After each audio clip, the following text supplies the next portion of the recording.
What's up, everyone? Welcome to Pat's Chat. I'm Doug Kyed, joined as always by Michael Hurley. We are a proud member of the CLNS Media Network. The show is brought to you by Prize Picks, America's #1 daily fantasy sports app. Download the Prize Picks app today and use code CLNS to get $50 in lineups after you play your first $5 lineup. Michael, the Patriots won, but they also, you know how they say there's no such thing as a bad win? This is about as close as you could possibly get to a bad win. Okay. And that's for two reasons, right? Like we'll get into it, but two reasons. Yeah. One is the Patriots played poorly. Well, I would start with Will Campbell. We're assuming the worst there. But even assuming the best, let's say it's not a season-ending injury, playing any amount of time without him is going to be problematic. So that's one. Feels tough. I understand that. Two, Patriots played poorly. I think you saw flaws today that make you think, probably not going to the Super Bowl, right? Yeah, I think this resets expectations again. We talked about that after, I forgot which win it was, the Bucs win, how that reset expectations in a positive way. Right. I think this levels out how the expectations exceeded even what we were talking about over the last few weeks of people genuinely talking about, okay, they could win this, they could make this your rule, they could win this your rule. I think I've got the same thought as I did back then after the Bucs win. Enjoy this season for what it is. I think at this point, it's hard to talk about this without knowing the diagnosis for Will Campbell's injury. But anytime that you see a guy get carted off the field with a towel wrapped around his face, not wanting to show it to cameras, the way some of the players were talking about it after the game, I have no inside knowledge whatsoever about what Will Campbell's injury is. But if you assume the worst, then it means he's not going to play again this season. If you assume the best, probably means he's still going to be out a couple weeks. Right. Like beating the Giants becomes difficult without Will Campbell. Doing anything without Will Campbell becomes difficult. So I understand that. I'll come at you. I've got a really divergent road out of this game. Okay. There's that one, which I'm with you. We're going to get into the nitty gritty. We're going to get to 6 snaps from the 1 yard line that resulted in 0 touchdowns. Oh boy. We're going to get into all of the issues you saw on display today and just sort of like you said, a bad win, right? But it's a win. And then they have the other one, right? The perspective one. Do you want me to start with the perspective? Maybe it's a little sweet to your sour, maybe a little absolutely go positive. A little yin to your yang. How many NFL teams, this is a rhetorical question, how many NFL teams this year have an unblemished perfect road record? Is there one? Is it the New England Patriots? The New England Patriots are the only NFL team without a road loss this year. And there are some bad ones, like the Eagles just lost on the road for a second time. Their other loss, they're the defending champions, if you know. Their other loss was at the Giants. Like teams lose on the road to teams they're not supposed to beat. And I think this is another case this year. Call them Hawk and Animal because they're the road warriors. I butchered that. You really did. You really screwed it up. You really pooped on that one. But no. I mushmouthed that one. So I'm not going to sit here and tell you like, wow, what a win. Can you believe it? But I'm going to tell you they won, and that makes them 6-0 on the road. They have 2 road games left at the Jets, at the Ravens. A chance to have a 7-1 road record, possibly even 8-0, is pretty darn solid. Remarkable and similar. I'm a similar thought to you where when Mike Vrabel got this job in January, right? January? And immediately started cutting players, changing the coaching staff, changing the front office, had a good draft, had a good free agency there. None of us, not you, not I, even though we're the smartest people in the world, no one said, Super Bowl, they're going to the Super Bowl. Right. I know I thought, wow, this roster is about 30 deep. They're still a couple years away from really building a very good team. Yet here they are at 10-2. So I think big picture, overall perspective thought, I think it's okay to just ride this one out, enjoy what you're seeing with lower expectations than you're used to having in New England from 10-2 is era. Crazy. It's crazy that they're 10-2. It's wild. They've won 9 straight games. I think, did I write 8 or 9? You ever had that stress where you're like, did I write trying to turn an 8-game win streak into a 9-game win streak? No, because I've never written anything wrong in my life, so I've never had that. Know. But there's been this sort of thought process drilled in this region to at least certain people, like young people probably don't even know it. But it was like, if you don't win the championship, the year's a waste. That's sort of been the thought. But you cannot look at this season that way. even the most, I don't know, negative Patriots fans, Yeah. I feel like I'm sure they will figure out a way to do that, but you can't. You can't No, look at this season as being a disappointment if they don't make the Super Bowl. it's fine if you do. I just think it's a No, you little can't. over. You're not allowed. I think it's a little unrealistic, and expectations and fan expectations and hopes and dreams, those can be unrealistic. So I don't fault anyone for that. I just think generally, like you said, 10-2 is silly. In this It's game, crazy. this game sucked. Yeah. And yet they won it. It did. They keep winning. So I don't want to go too far. Like, we're going to go into all that other stuff, but I think that's where I'm coming from today. So let's start off with the Will Campbell injury. Once again, we don't know what it is at this point, and that's unfortunate, obviously. But they appeared to do testing of his knee. Sorry, I'm celebrating not the injury. I wrote a win streak from 8 to 9. Nailed it. Nice. All right, carry on. So it appeared as though they were doing the test of the knee on the field when he was down. They later called it a knee injury. Went to the blue medical tent, then got carted from the blue medical tent to the locker room, had the towel over his face. Players at the podium, at the locker room, we're all kind of talking as if it was the worst.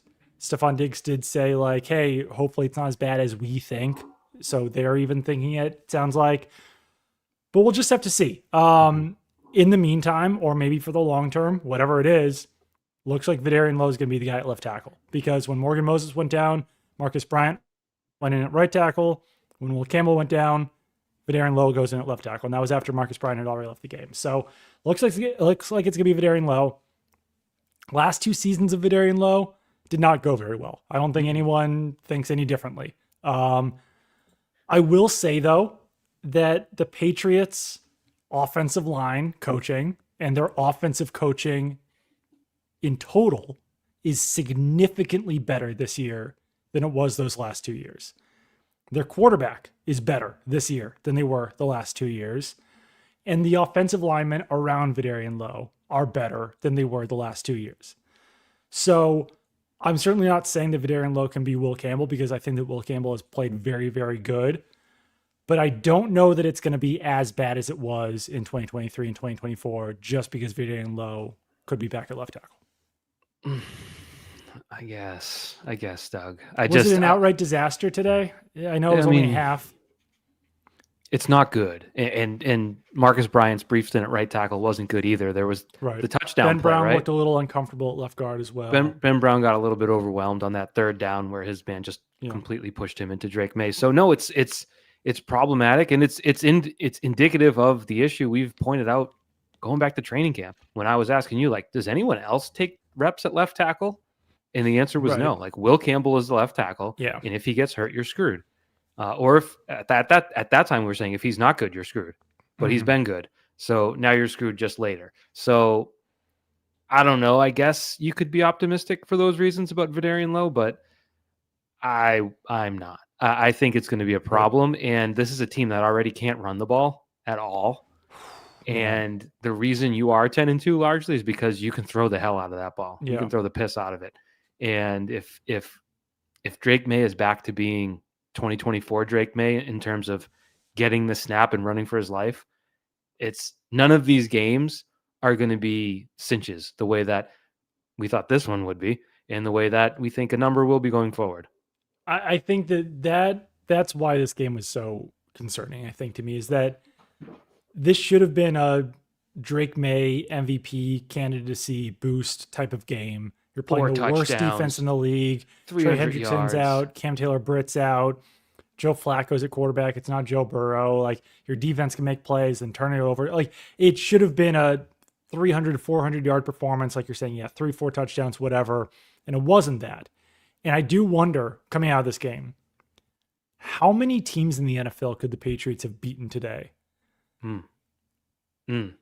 Like the Jets, probably. Right. Put the Jets on that list. Titans. Maybe they wouldn't have beaten the Falcons. They wouldn't have beaten the Falcons today. Remember the Falcons game? They had a chance to blow that one out of the water and ended up tooth and nail. Needed a missed extra point to win. Like, that's not a game. I don't even know if you're beating the Saints in this game. Depends which Saints team you get, I guess. Today the Saints didn't look too good. Definitely not beating the Bills. Definitely not beating the Ravens. Yeah, no, it was a bad day. I think it was bad even across the board. Like, I don't think Mike Vrabel had a good day. I don't think Josh McDaniels had a good day. I don't think Zach Kerr had a good day. There were so many issues up and down the board that you're right. I don't think, which, wow, tells you really the Bengals are terrible. But I mean, it's certainly in their current state, like without their starting quarterback, starting wide receiver, without Trey Hendrickson, without Cam Taylor-Britt, like they were in his, and then T. Higgins leaves the game. That was late, but still, like they in were their probably current state, they might have been the worst team in the NFL today, based on their current state. And they were probably a Jamar Chase away from winning, because we know Flacco isn't afraid to throw to him 20 times in a game, and maybe that might have made the difference, because they just were clearly undermanned. They had a guy, Charlie Jones, on a deep shot early on, and they're like, he has not caught the ball this year, but there he is running into double coverage and getting a ball thrown at him. So thin on the receiving core outside of those guys. But yeah, you're probably right. I think, but ultimately still, it was another case. There's probably another game that I'm missing. Listen, not to cut you off here, but if T. Higgins is on the field in the final drive, the Bengals might win that game. Probably. Yeah, possibly. But yeah, probably, because you have like what? Yeah. Seriously, I mean, it came down to that, honestly, in this game. But I want to say there's another game I'm blanking on. That was 2 weeks ago. They beat the Jets, and before that they beat the Bucks. Maybe it was the Bucks. Maybe it was the Falcons. I'm not exactly sure. Maybe it was the Jets. But a game where you feel kind of ugly about a lot of it. But in crunch time, in the fourth quarter, the Patriots ended up making the plays. They had 3 pass breakups in the final, 5 plays of the game. And they had 4 on the final drive. Carlton Davis had 3, and Marcus Jones had the game crunching one. Yeah. Which was on the razor's edge, but they didn't call it, so we get to talk about it as a PBU. Right. But again, they made plays, and whether they should or shouldn't have been down in the mud with the Bengals is a different conversation. But once in there, they made the plays to at least roll out of there with a win, which again, I still feel is better than getting out and being like, damn, we lost. We learned this, we learned X, we learned Y. If I'm on a team, I'd like to learn those lessons in a win. Oh, definitely. I mean, I do think that if you had to pick between winning and losing Will Campbell and Jared Wilson, and losing and not losing those guys, that wasn't the math, I know. Mr. Equation Changer. Well, yes, I think the math of, do you want to win the game or lose the game? I think you would rather win the game and lose those lessons, learn those lessons. Absolutely. And it's different than, like, I remember the 2016 Patriots lost at home to the Seahawks. That was a good loss. You know, when you're a championship team and you need to sort of have your cracks exposed so you can work on them and see them. Right. Patriots at Steelers 2018, a good loss. It taught them how to win. It kind of brings you back down to earth if you're those teams that are riding really high. I still don't think this Patriots team is like a, maybe they were riding a little bit high heading into this game. Well, the first quarter, and especially Drake May early, 2 for 5 early, some awful throws. I received multiple tweets, Doug. I tweeted out one video. When he threw to the flat, Henderson was there and someone else was running, and he just kind of threw it in between them with like a short arm half throw. Was that the no look one? I believe so. Yeah.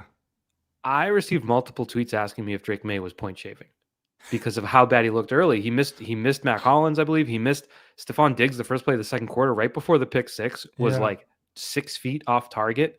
And then obviously the pick six was tremendously overthrown. So I don't know if that was a weird week where people are talking about him as MVP and him fighting with Cam Newton, et cetera, et cetera. Yeah. But he stunk early in this game. I had a genuine concern at one point in the game. Does Drake May have the yips? I was like, does he actually have the yips? Because the ball was even just coming out of his hand weird. He was like holding it for too long while throwing it, which is something that someone like with the yips would have. Like, oh, I forgot how to throw a ball. Like, that's what it looked like from my 200-foot view or however high up I am. He didn't think the ball was coming out of his hand. Weird. He said that after the game. But it seemed so off. And obviously it's a positive that he did wind up rounding into shape. I think overall still his worst game of the season, or one of them.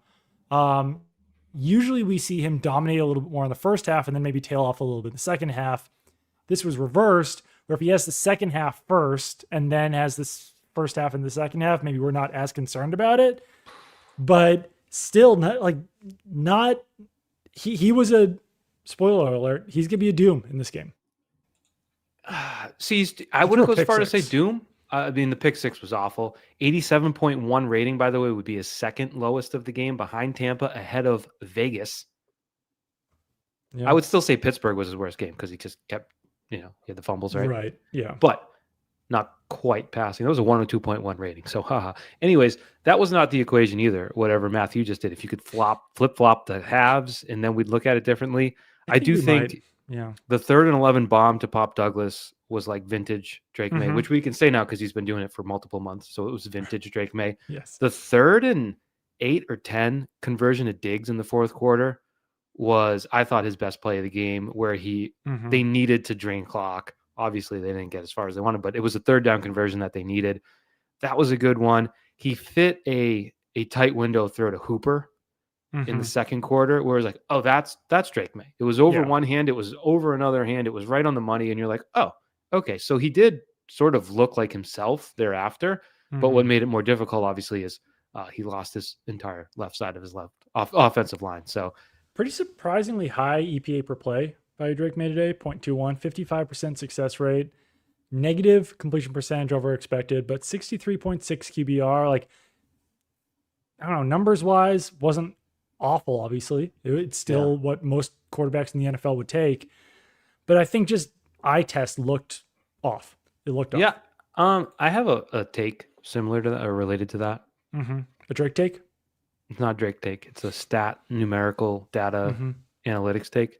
You're probably not going to like it. You're probably going to tell me I'm a fool. I think I'm out on DVOA. Just think I'm out on it. Interesting. Just if that was the worst DVOA defense in the history of the NFL, I didn't see it. So I don't know. I'm not sure what I got out of that. When you're talking about worst defense in the history of the NFL, it tells me that doesn't matter. It should look worse than that. Yeah. Yeah. And I don't really do like the Chat GPT, but like Chat GPT, are you listening? Draw me up the conference champions for the past 20 years and give me their NFL rank in DVOA. And if they're like always top 5, then I'll probably be like, cool. If they're not, I'll be like, I don't really need it. It's just another metric. Just another metric. That's my DVOA take. I mean, I will say, we can get into it. When you run 6 plays from your 1 yard line, it was 6 total in the game, right? Because we're not including the pass interference. So it was the defensive pass interference. I'd have to double check, but they got to the 1 and then failed. They ran I think that does include the pass interference. So it was 5 on that drive, but then they ran another one later in the game from the 1 and still didn't get in. So that was the QB sneak. That was the QB sneak. Right. So if I just type in Cincinnati 1 and find that, I can get you that number if you just give me like 3 seconds. Could you have 3 seconds to give me? I don't. I actually don't have 3 seconds. All right, move on then. All right. Well, I could too, actually. I don't think it's gonna be that easy though. I got it. No, I got it. Okay. You want it? Yeah, sure. All right, ready? You ready now? You're counting. I got it. I lost it. It was 6 on the first drive, and then there was a 7th on the and then a 7th later. But one of the 6 was the defensive pass interference, so we're not going to count that. Okay. Right. But was one of the 6 also the offensive pass interference? Yeah, but we can count that. Okay, because it was an offensive failure. Right. Yeah. So they ran 3rd and 4th total. down. Yeah. So subtract the 4th down. Then they had 1st down, Jennings for no gain. You had the OPI. You had a really cool play on 2nd and goal from the 11, the little inside flick to Hunter Henry. Yeah, it was. That was a big 10 yards. They did nothing with it, but it was a big 10 yards. Awesome play. Liked that one. Had that down as a Josh McDaniels moment in my notes. I don't think we'll be praising him much in the podcast. 3rd and 1, Stevenson no gain. 4th and 1, Stevenson no gain. Just some bad stuff there. And then later, they were on Henderson got stopped on the 1-inch line, and May couldn't score in the QB sneak. And then I don't know if you saw Vrabel on TV. They showed him just throw up the 3 with such utter disgust and disdain for where they he needed was to at. do it to make it a 2-score game, but he wanted to go for it there too. Well, and it's double-edged. We're going to talk about the offensive side of it, but the reason I think it's always 100% the right call to go for it on 4th and goal from the 1 yard line when the other team has Joe Flacco at quarterback is you are 5 seconds away potentially from a safety if you don't get it. But instead of that, they allow a 12-yard Chase Brown run up the gut, like untouched. Just a horrible defensive play when you got to know, like you got to get a little juiced up at the goal line. Like Defensive line misses Milton Williams big time.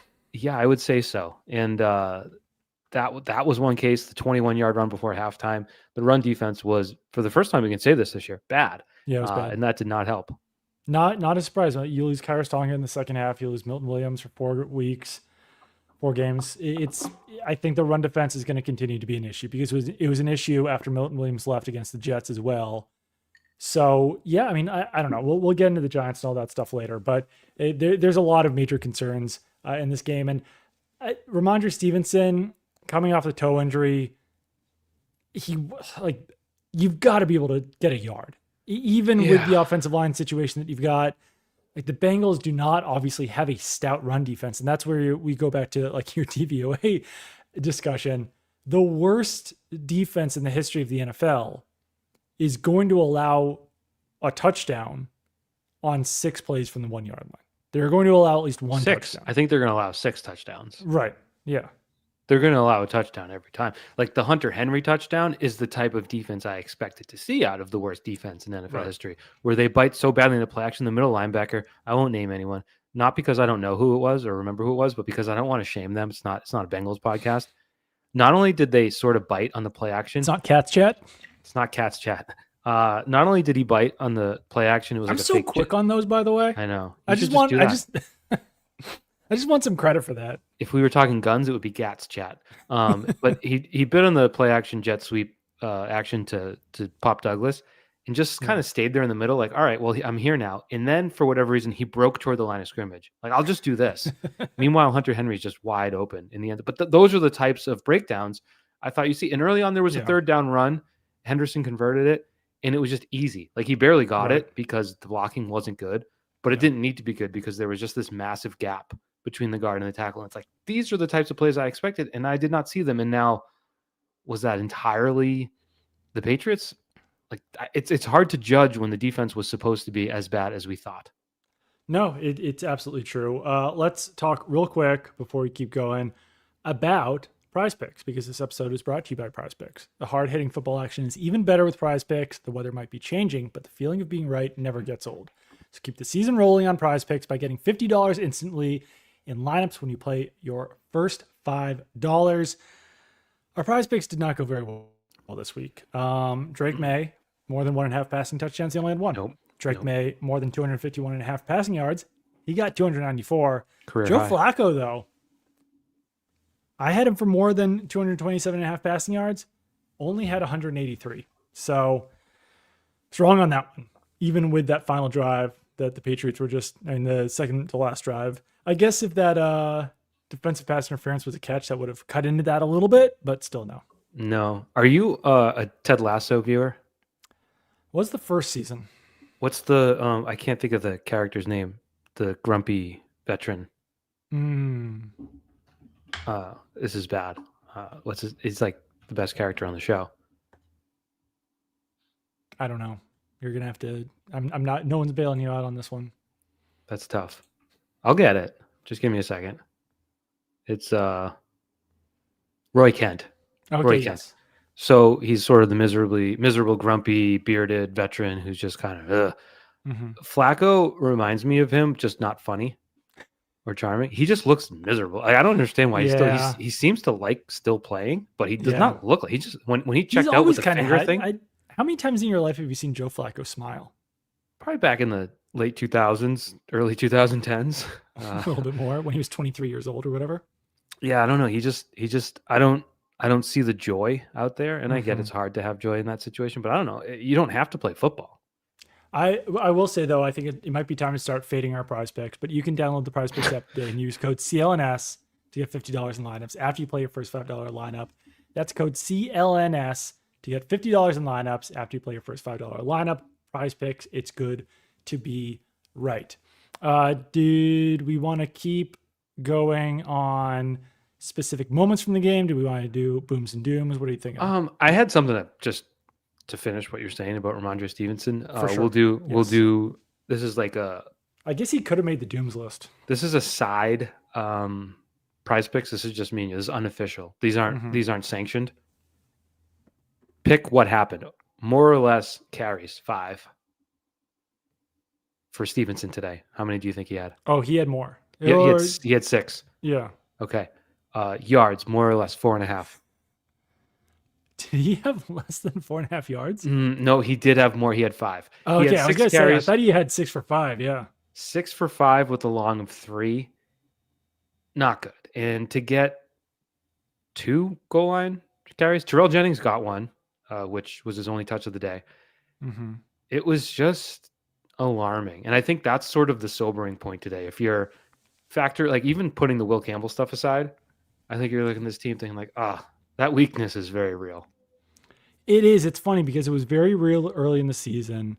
Then I think, not to use a phrase that's now become famous on ESPN mornings, but I do think there might have been some He's fool's going to do it. gold rushing performances for the Patriots, Well, where Trevion Henderson, obviously, if he can have a 55 or 69-yard carry every game, the rushing totals are going to look a lot better. But when he doesn't, then it's going to be an issue. And I think there's been probably more games than not that they've averaged less than 4 yards per carry this season, right? yeah, it's bad. And then like the Stevenson, the Henderson bump when Stevenson was out, I think was believable, but I don't know. Oro de Tontos, Spanish for fool's gold. Let's just mix it up a little. Because Henderson, 18 carries for 66 yards. Like that's kind of been who he's been this year if he doesn't rip off a long run. Yeah, he had a ton of like 7-yard runs, and you're like, those are good, those are fine. But right, and then a ton of the zeros and the runs. ones and the whatever drag that back down. You do, and I still think that you should probably be playing over Ramondre Stevenson as long as Ramondre Stevenson is going to be playing as poorly as he did today. Yeah, but he started. It's not always going to be a home run from Trevion Henderson, and when it's not, you're going to have some trouble running between the tackles. And it felt like they came out and they wanted to establish the run earlier. I think if you could go back and do it again, you wouldn't do that because it didn't work. They came out the first drive. Well, yeah. Handoff, pass, handoff, handoff, handoff, passing, complete, punt. Right. And then I think the second drive again featured more runs than passes when they're down 3-0. And it's just, they don't have the running game to do that. And even at full strength. And as they kept losing linemen left and right, like it was never going to get better. So I don't know how you fix that. I don't know that you can fix it. The answer was always more Drake May. But if you now have Ben Brown and Vidarian Lowe at the left tackle and left guard spot, I'm not sure. I really think I look at, we're not previewing the Giants game. I think that game is going to be difficult. I think it could be. Like the Jets game could be like so many games could be difficult if that's what you're looking at. The Giants played tough against the Lions. They almost beat them. Yeah. Well, almost. They pulled off. I don't know like who's 7. Going to be a quarterback for the Giants. I think Gunnar Olszewski threw a touchdown to Jameis Winston. He did, if I'm not mistaken. So there was some silliness like from start to finish. I think they had a flea flicker for a touchdown on the first drive. So they might have used up all their junk, but still. Right. No, I think it's fortunate maybe that's a long week. They've got 3 long weeks in a row, which if you have a late bye, I think that's at least helping you out a little bit. So they go Thursday into Sunday, Sunday into Monday, and then an actual bye after Monday. Yeah. But yeah, no, it's the running game is an issue. Run defense has been an issue. I think they're going to continue to miss Milton Williams as you go forward here. I don't know if you can trust that you can really stop any run game. And even some of the guys who are supposed to be excellent on defense otherwise have not stepped up the way that you expect them to. So let's get into booms and dooms. Okay. We can do some more leftover thoughts obviously later. But can I give you a quick one real quick? I want to do this. Go ahead. Just because Vidarian Lowe, just PFF, again, just one metric. It's not the metric. How do they have Will Campbell this year? Do you know off the top of your head, like what their I think he had like a 72 grade. He had a higher pass block. His pass blocking grade is a 75.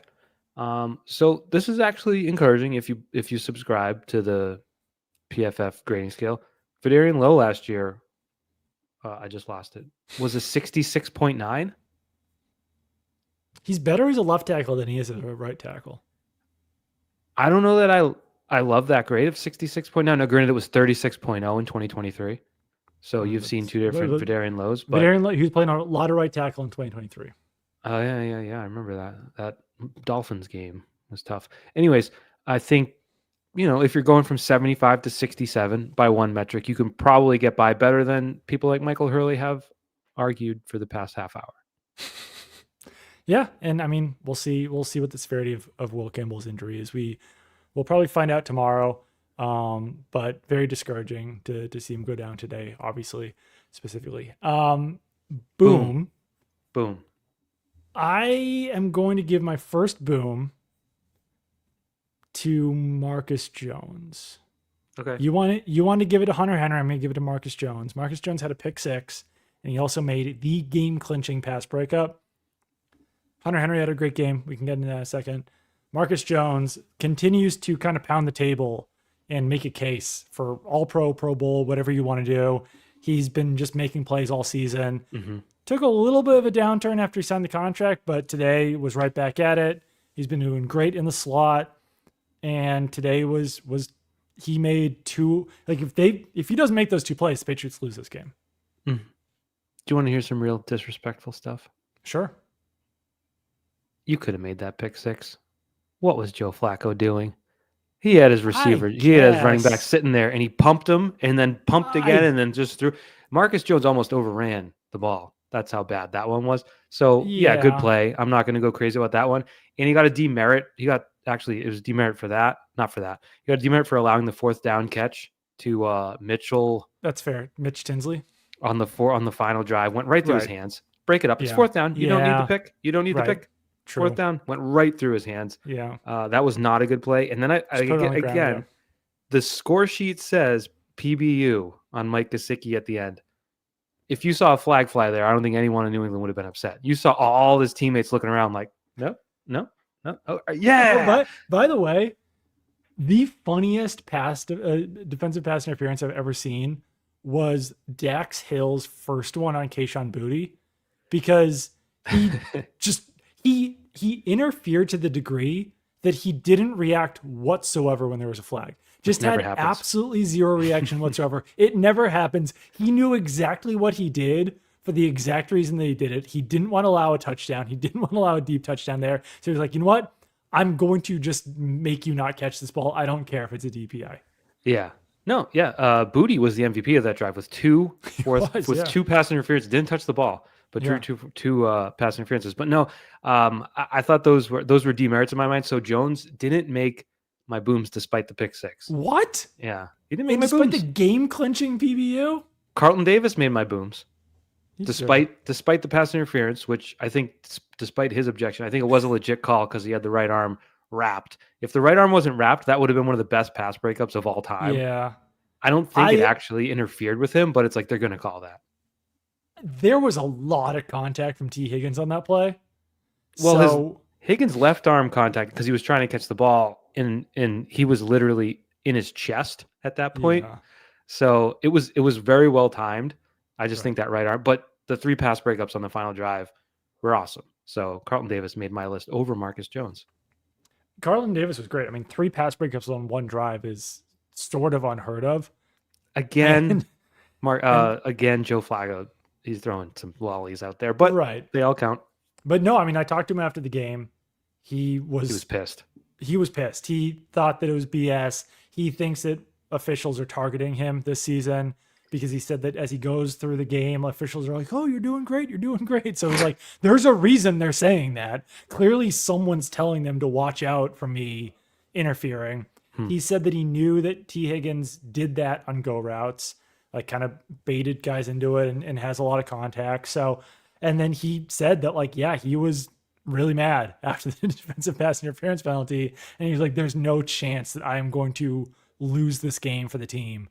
And he kind of put the team on his back there on the final drive. And maybe someone has to say something like really mean to Carlton Davis right before every game, just so that we get that version of Carlton Davis throughout the entire game. Vrabel should pay an official, like a side judge or a back judge, like just throw a flag on Davis early, get him all pissed off. I don't care how many yards. Like a real inconsequential one, real ticky tack. Well, that was a 27-yarder. That was a big one. Just so if you're willing to do that, you can take any flag, really. So yeah, I think I I'm not with him. I understand his frustration because the left arm in the Mhm. like his helmet went into T. Higgins' jaw as the Yeah. ball came. Like there's a great photo of it where it's just two heads and a ball, like right there. But I do think just that little wrap on the right. And again, Marcus Jones did that to Gesicki on the last play, but they didn't call it. So it's a 50-50 call, I guess. Did you want to talk about your boy Hunter Henry? Hunter Henry, the only offensive player Big to game produce Hunter? today. The only offensive player to produce. I think he had 7 for 105 and a touchdown, something like 115. that. It was a career high. Yeah. And I think, okay, he had 7 catches. No one else had more than 3. He had Right. 122 yards, you said? 115. 115 yards. No one had more than 39. Yeah. He got a touchdown. Nobody else on offense scored a touchdown. No. So you said if they didn't have Marcus Jones in this game, if they didn't have Hunter Henry, they would have gotten blown out. So credit to him. That's fair. A good game for him. And it turned out to be like when he scored the touchdown, you're like, okay, it's happening. Right. Like the floodgates are open. The floodgates never opened. So it was a pretty big touchdown. Austin Hooper also had a nice performance. Justin Hooper. That's what Kevin Harlan called him on the broadcast. Oh, Justin Hooper. That's funny. 3 catches for 39 yards is the most Austin Hooper stat line imaginable, I feel like. One was 21 yards too. So that's always how it works too. He's always got like one long one where you don't really understand how he caught the ball, and then he does, and he's like falling, and he's a good player. Mm-hmm. Good player.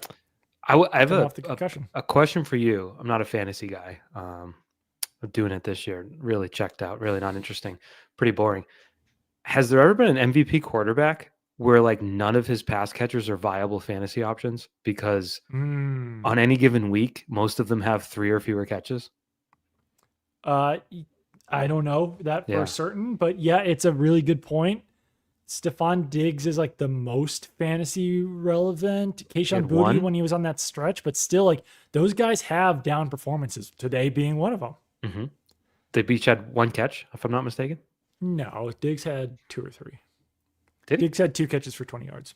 Oh, Boutte had 2 catches for 15 yards. You were over 2 on that one. I do. The problem is 8 and 9. Neither of them look like them. Like that. Who is that? Is that Diggs? Is that Douglas? Is that Boutte? Like the numbers all being 3s, 8 or 9s. Difficult. Tough for us. I think that's fair. So I had a boom. I had another boom for you. You ready? I've got one too. Should we say it on 3? Yep. 1, 2, 3. Andy Borregales. Look at that. AB. One more. One of the other. All right. So we can say it about the 4 people we've mentioned so far. If they didn't play today, you would have lost. He was nails. The 52-yarder was great. Yeah. 52, 45, 41, 19. And 19 yarders aren't like those can go one way or the other. Yeah. Do you practice those anymore? And then 2 extra points in a game where every point mattered. He was nails, and that's not nothing. No, he was. He was very good in this performance. He's in this game. He's been. He had a miss last week, right? Against the Jets. Yeah. Yeah, that sounds right. But I mean, beyond since week 2, he's been a very good kicker. So seems like they found a good one in Andy Borregales. Don't think Mike Vrabel's ever been madder to have to settle for a field goal than he did on that one. Mike Vrabel also mad after the game that we were talking about the Patriots injury luck this season. I didn't know he was like a Red Sox fan in 2003, superstitious level with the, thanks for talking so much about injuries. Appreciate that. Yeah. That's not how it works. I know. That's interesting. I mean, he was pissed. When people are pissed, they say things they don't mean. But do you think he's really that superstitious? I don't know. I thought it was a little silly, but it's okay. We can move on. It was unfortunate. My former colleague Steve Burton did a sit-down interview with Jared Wilson and Will Campbell this week, and everyone that I saw on Twitter was eating it up, loving it. Yeah, it was a good one. Then they both got hurt. Yeah, it was really cool to see those guys together. I saw that interview, but tough break. Are we ready to move on to dooms? Because that's it for my booms. We're going to talk about Andy Borregales' majestic kicks. I had 3 booms in the honorable mention. So you didn't have Carlton Davis on your booms. No, I did.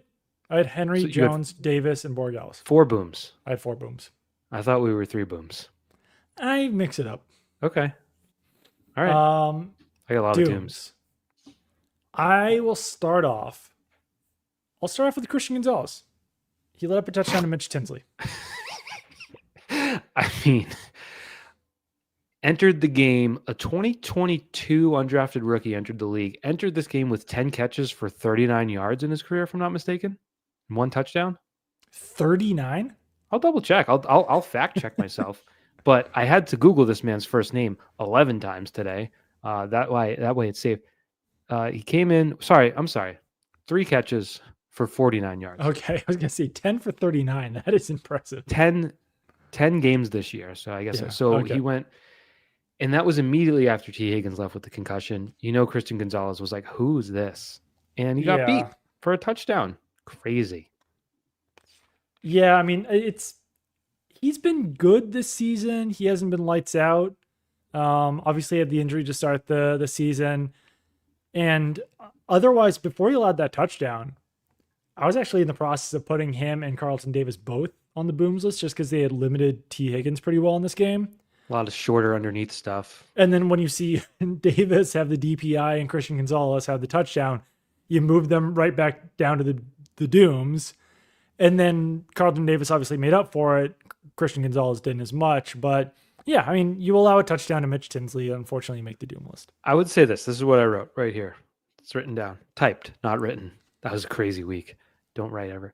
I said, I don't have the patience for Tinsley beating Gonzalez on a fade. And I think it goes into what you said, like the competitiveness of Carlton Davis, the competitiveness of Marcus Jones. Right. I think Christian Gonzalez has his own way about him where you can easily deduce. This year. No, but I'm saying you could deduce like, oh, this guy doesn't care. Even the Patriots tweet like nonchalant Gonzalez. Right. So I'm not saying that he doesn't care. But on that snap against Mitchell Tinsley, instead of thinking, oh, this is Mitchell Tinsley, whatever, you've got to think, well, I have to lock down Mitchell Tinsley today. Right. And he didn't. So I just think you can't have that from your best players. I'm trying to think of an equivalent.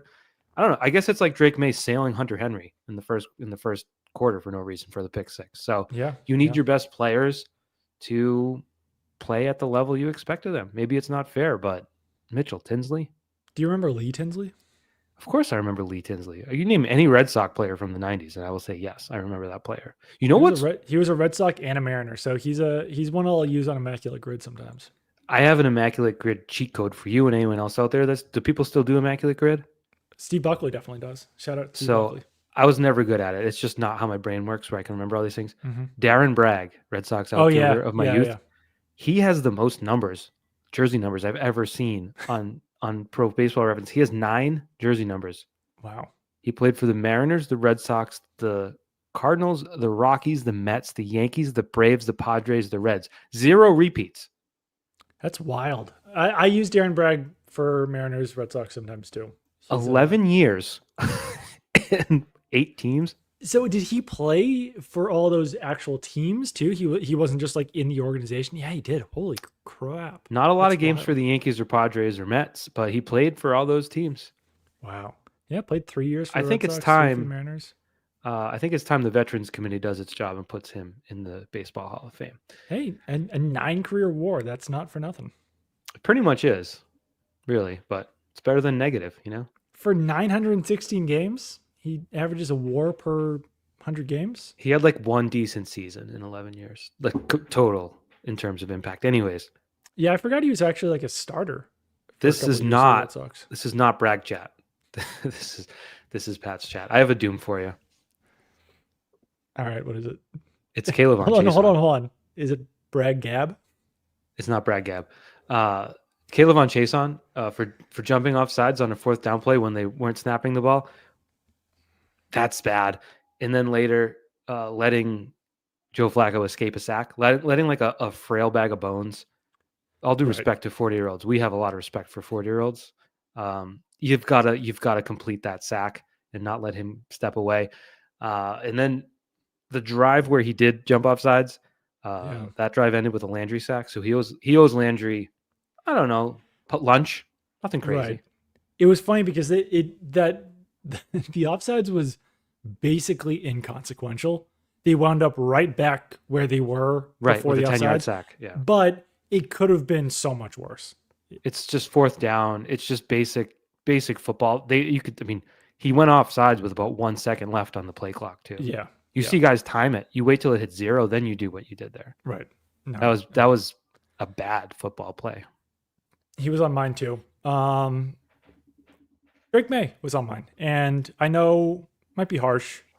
He definitely made some good throws, but it was the worst start to a game of his career. And it's not like the second half was him just making big time throw after big time throw after big time throw. He made some good throws, but that game was way too tight.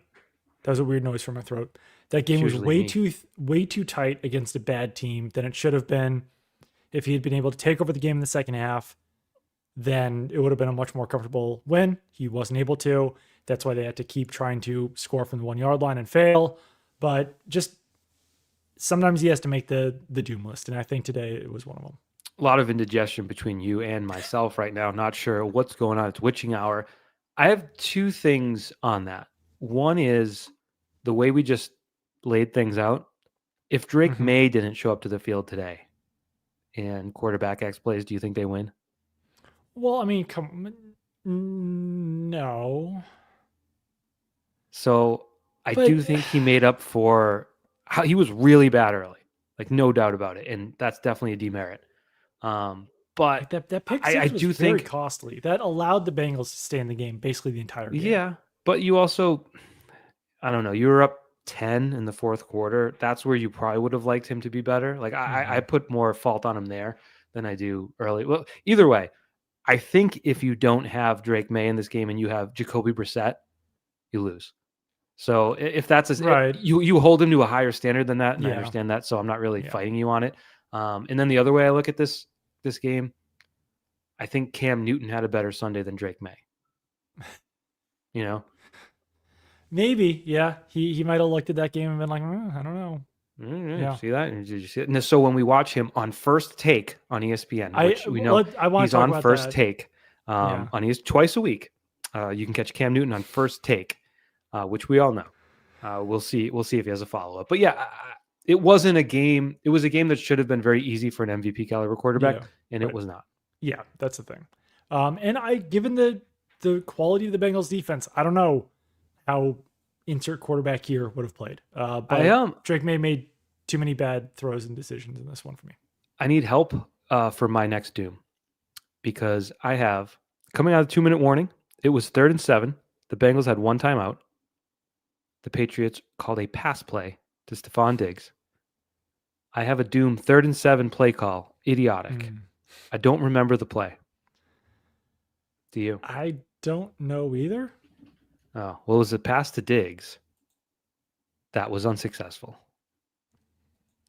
I'll look it up at some point, but that was right. a doom for me. That was a doom. All right, fair. That was a doom. I've got some ideas of dooms. Yeah, I have one too. The short yards rushing attack is a doom. It's a doom. I think you could narrow that down more to Ramondre Stevenson or the run blocking, but just that overall operation was about as bad as you can get. Yeah. And I watched my friends on NBC Sports post game, and the way Ted Johnson phrased it was perfect. Where it's just, my good friend Ted Johnson, we're buddies. Yeah. You guys bench the same amount. Well, no. Situations where the other team knows you're running it, you still have to be able to get the yard. And it's like, even if you say yard, even if you announce we're going to run it there, you should be able, if you're a self-respecting team, you should be able to get it. And now that's talking once or twice, not 6 times. Right. So really just I would say that's a crisis. Yeah, it was bad. And then the last one was the run defense. There were some big runs in there that kind of skewed the yardage a little bit, but overall, you would have definitely liked to have seen them stop Chase Brown and the Bengals rushing attack much better. Yeah. I had more specifically the letdown before halftime. I just think in a game that ended up being tighter than you thought, you scored a field. You had a field goal with 33 seconds left. Yeah. And you give up a 21-yard run and a 16-yard catch to T. Higgins. And then granted, it was a 63-yard bomb, but McPherson hit it with 7 yards to spare. That would have been good from 70. So I don't love. There was a lack of focus against a bad team, I think, and that was probably evidence of that. Yeah, no, I think that's very fair. Let's do Let's talk about Prize Picks again real quick. Because this episode is brought to you by Prize Picks. The hard hitting football action is even better with Prize Picks. The weather might be changing, but the feeling of being right never gets old. So keep the season rolling on Prize Picks by getting $50 instantly in lineups when you play your first $5. Let's just make a quick Prize Picks lineup for the 49ers and Panthers. Do you have any strong feelings about these teams? Well, much like the Patriots-Bengals, I would say load up on Niners offensive players. You know what I'm going to do? They've got Brian Robinson more than less than 24 and a half rushing yards.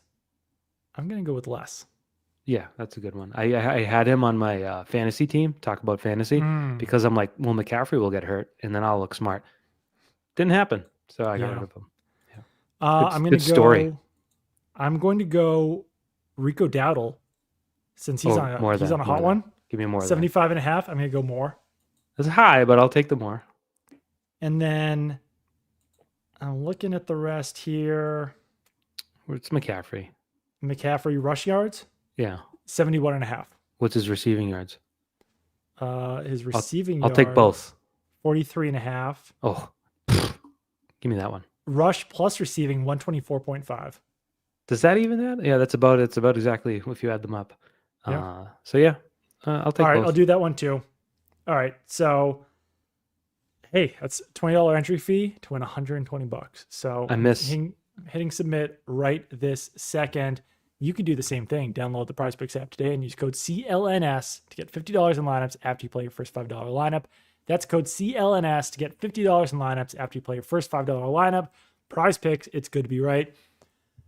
I do want to talk about Cam Newton and Stephen A. Smith, even though it's so late. Yeah. Well, first, real quick off that, I missed the Mac Jones era. The Mac Jones era was fun in San Francisco. It was, I know. And even though you did see that arm can't really throw the ball like an NFL quarterback, it was fun. Wait, Mac Jones era in San Francisco, not in New England. No, not New England. I don't miss that. So I'm going to live play-by-play the 3rd and 7 call that Okay. I go ahead. Because I brought it up. I haven't watched it yet. So it's 3rd and 7. We got a shotgun formation. Someone's out right. Looks like Booty. We've got Wait, what's the situation? Like time? 3rd and 7, coming out of the 2-minute warning. Patriots are up by 3. The Bengals have 1 timeout left. If you run it, they got to use their last timeout. Oh, yeah. They decided to pass. I assume it's Henry, Diggs, and Hollins to the left. All right. Henry does a little dummy motion right to left. May takes the shotgun snap.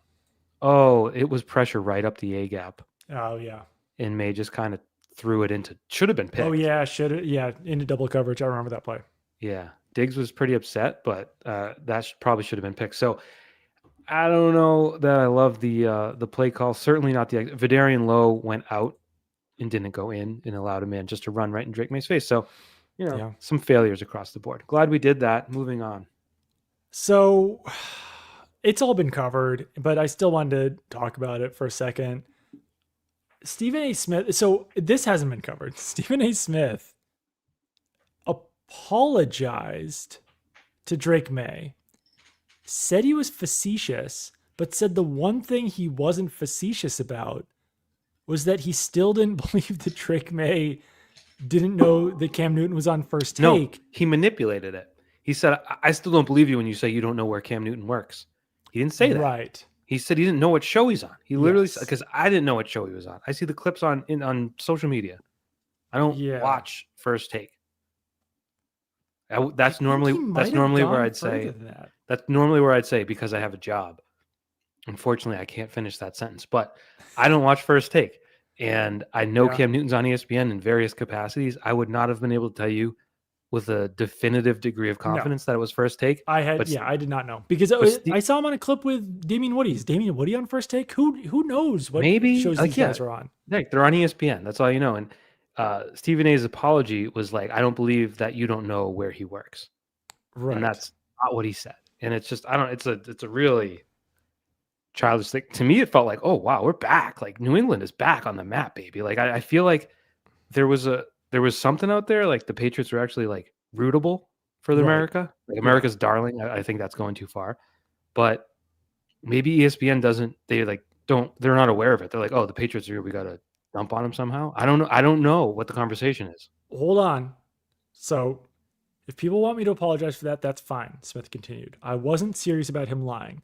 I don't know whether he was lying or not. I just said, don't tell me you don't know where Cam Newton was working. You don't know he's on First Take twice a week? I don't believe that. I just don't. That's an all-time line. But then he did reiterate the "you don't know where he works" thing. Yeah, he did reiterate that, but I'm sorry, Steven. We don't know that Cam Newton's on First Take twice a week. Like Look. most people don't know. Like I understand that you get so accustomed to your job, you just assume that everyone knows everything about it. But no, we don't all know that Cam Newton's on First Take twice a week. Yeah. We do now. I'm very aware now. So I guess if this was good, a viral good job by campaign, them. Yeah. I actually was really drawn to a line from Stephen A. Smith. All right, ready? This I want to get tattooed on my chest. Ready? Mm-hmm. I'm not going to do a Stephen A. Smith voice. I'm going to read it normal, but just picture it. But I need you to understand something that's very important for you to understand. I'm not here to make enemies. I'm not here to be disliked, but I don't give a damn either. I say what I say. If I'm playing around like I was yesterday, that's different. But if I rub you the wrong way from time to time, so be it. I don't want to make enemies. I really don't. I'm not trying to be hated, but I'm not here to ensure that doesn't happen either. All right. Yep. Fair enough. I think the big thing here is they were mean to Drake May. They were mean to him. Well, there's also just like something about Cam Newton being on that show. It doesn't fully work. He kind of talks for a long time without saying anything. Yeah. And I don't know. He really plays it up, and it's kind of hard to watch. And that's I liked Cam Newton a lot when he was on the Patriots when I was covering him. But something about him being on that show, he plays too much of a character, and you wind up just wanting to turn it off because it gets kind of awkward after a while. So he's an entertainer, and I find it entertaining when he like that the clip where Stephen A. called him a liar. Whatever Cam was sort of meandering about before that, I thought was very like he was in a crowd. He was sort of playing to the crowd. I thought he was playing to the crowd. Yeah, I don't know if he's playing to TV viewers. I have no idea I have no recollection of what he said to retort to Drake May, but it is like the clip from a couple of weeks ago where he was sort of disgusted with the suggestion that Drake May is the best deep ball thrower. It's just clear he doesn't do homework. Like Dan Orlovsky's on a show. Mina Kimes is on a show. They're doing their homework. Ryan Clark is on a show. He's doing his homework. Cam's not there to do his homework and tell you what he sees. He's there to sort of orate. Right. And that one was the worst one, where he was disgusted when they said he's the best deep thrower because he just started saying everyone's middle name. Like he was like Stephen Anthony Smith and Woody blank, Damian blank Woody. Like he was just filibustering. Yeah, he was filibustering. Yeah. Had nothing of substance to say, which like, so I don't know. I don't, plus like the point isn't crazy. Like to the overall point of like, I don't fully believe in the Patriots as a contender is fine. But then he's like, give me the Colts, give me Carly Ursay's Colts. And it's like, what the hell are you talking about, dude? Like, what are you talking about? So I don't know. It was probably much to do about nothing, but still, it's the first time in a long time the Patriots have been at the center of like a ESPN national media spat. Yeah, no, it is. And I thought I tweeted about this, but Stephen A. Smith's point after calling Drake May a liar that athletes should respect athletes also made no sense because Cam Newton was basically disrespecting Drake May by laughing at the idea that he was the best deep ball thrower in the NFL. So then Drake's not allowed to say that he doesn't know what show. Like it was just like, what are we doing here? But I do think it's not like in the clip that they showed of Drake May and Stephon Diggs before the game doing their handshake. Stephon Diggs doing the Superman and Drake May shaking his head at it. Like it's probably I love that. I think it's funny. But I also think that maybe if you are Drake May, it's tough because you're 23 years old and you're not as like the most, obviously just based on age, you're not like literally you're not mature. But, and I'm not saying that it was immature of him to do that, but I think that it's probably best to just take the high road and not even acknowledge it. To be fair, as difficult as that is. To be fair, Diggs kind of did it to him. I know, yeah. But I think it was and if he did it or looked didn't a little do it, pre-planned. Maybe.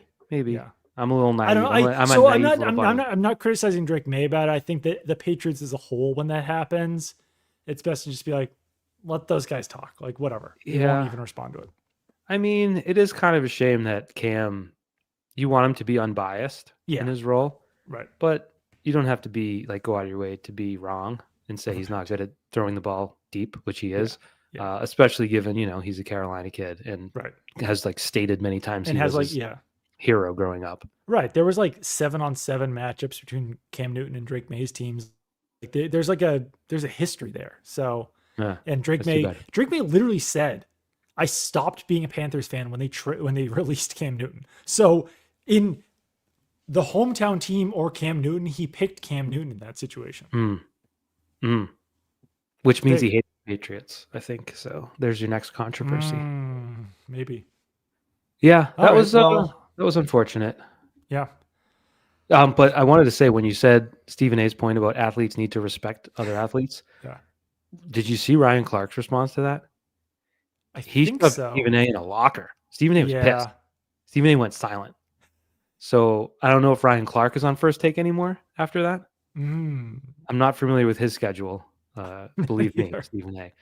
But can they make the schedule public? Can we get on those Slacks, those emails? Like a little when to work for everyone to see. That way we know exactly who's on when. Because I'd like to know. I want to catch Cam's response to this. It was also funny. Like, so I think I even saw Dan Orlovsky on First Take.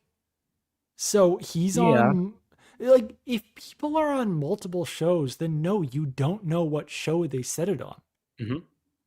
That makes it confusing. Like, I guess if I thought about it and like really sat down and I was like, all right, I guess he's not on NFL Live because that's more of like a reporter analyst show. He's not on the Mike Greenberg show. Is he? Is Damian Woody on the Mike Greenberg show? Yes. So he was on with Woody. Cam Newton was. That was the deep ball conversation. I don't know if it was on Get Up, but Cam Newton was having that debate with Damian Woody. Yeah, this is deep. We've gone deep. We will never uncover this. We'll never figure this out. I sure won't. Anyways, Doug. We'll see what happens with Will Campbell and Jared Wilson over the next few days. Did Khyiris Tonga return to the game? These are not serious. I don't think he did, but he stayed on the sideline. The play-by-play said he returned, but I don't recall seeing him. He returned once. I don't know. I don't know. Brendan Schooler did not return, though. He had a walking boot on in the locker room. Jared Wilson had a walking boot on in the locker room. We did not see Will Campbell. So certainly hoping for the best for all three of those guys. Hopefully they miss no time. And all of this was for naught, but still concerning to see them come out of the game. I agree. Do you want real quick what everyone's mad at me on Twitter about tonight? Oh, yeah. I love this. So Kevin Harlan, who I think probably is my Mike's favorite. Dislikes. No, I think Kevin Harlan is probably my favorite play-by-play guy. I love Monday Night Radio. He does it with Kurt Warner. It's a great broadcast. Yeah. I believe he still does. I clearly don't have a record of what every media guy's doing. But the 45-yarder, not the 45, the 3rd and 11 deep ball to Pop Douglas, Kevin Harlan called it and said, 45, touchdown, attempt, and it's the first down. Like, he just screwed up. He had a brain fart. And I tweeted it out. Said, like, I wouldn't have called that a touchdown, personally. A lot of people are saying, idiot. He said he was touched down. And it's just not what he said. And a lot of people, I don't know how it spreads on the internet. Like, it's not a ton of retweets, but it's getting a ton of replies. It's landing its way. And people are, you have a way you say touchdown. Right. And that's what he did. He just had a little mistake, and it was funny, and it's okay. You don't have to get mad at little old Michael. He's just a nice boy on the internet. Well, it's good for the algorithm. So hopefully all those people are hate watching Pat's chat right now. Oh yeah. Yeah. This is, I don't have a punny blank chat when it comes to play-by-play. Chat. Doesn't work. Anyways, yeah, their Patriots are 10-2. They are. The Patriots 10-2, 9-game winning streak. They play the Giants on Monday night. We'll get into that game this week. And then they finally got their bye. So maybe some rest will do this team some good. But they missed Milton Williams today. They missed Will Campbell. They missed Jared Wilson. And Drake May's got to come out playing a little bit better. And the run game has to be better. That's my final thoughts. Yeah, and Josh McDaniels, I think, has a big challenge if the time to throw now has to go down to 2 seconds. Right, because this was not his greatest performance. This was not a banner or vintage Josh McDaniels performance today. Some haters would argue it was a vintage Josh McDaniels performance, but not me. I think he's pretty good. Yeah, I agree with that. And the Patriots are now 2.5 games above the Bills in the AFC East. Real quick rant. I tweeted after the Bills lost, the Patriots are now have a 2-game lead over the Bills. Mm-hmm. I got too many replies that said actually it's 3 or actually it's 2.5. Well, it's 3 because they have the tiebreaker. It's Isn't actually 2.5 because they have the tiebreaker. At the time, it was 2 because they play again. The Patriots currently have the tiebreaker. They play again. They play again. Like that tiebreaker is not set. It's not. It's not like, oh, set they in stone. That doesn't give them a 3-game lead if they're only up by 2. It's a 2-game lead. Like that guys, game. You don't have to correct everything you see on Twitter, especially if you're not correct in your correction. Yeah. You don't have to have well, isn't it actually? If it's not, then you don't have to say anything. Yeah. I tweeted something like barring a scene of I was like, barring a series of crazy events, the Patriots are going to win the AFC East. And there was a number of people on the opposite side of that, like, actually, it's not crazy. Blah, blah, blah. Like, well, if Drake May doesn't get hurt, the Patriots are going to win the AFC East. That's what I meant, but I didn't want to tweet it because everyone get mad at me if you put those words out as one. But yeah, and only team in the AFC that has 10 wins. Also, Colts lost today. Only team with 10 wins. Stephon Diggs' reaction to that? Yay. Fair enough. I mean, I don't know. It's going to be within their grasp, basically. Like, I think they have a better chance of winning out even without Will Campbell than the Colts. I mean, than the Broncos will. It's just an easier schedule. Final rant of the day: the Drake May throwaway where he fell forward and threw it forward, and they ruled it a fumble. That was bad. I know they play it out just in case it's a fumble. I know the ball was thrown forward in a tight spiral. Yeah, tight spiral. Like it. That was my view in the press box. I did not know what happened on that play. You would hope that at least one official saw what happened on that play. That's the thing. It's a whole crew. You got a ref, you got an umpire, you got a side judge, a line judge, back judge. Yeah. I think there's 7 of them on the field. None of them saw him throw the football, which was a little disturbing. But anyways, that's what we have cameras for. It's true. All right. We'll talk to you guys soon. Goodbye.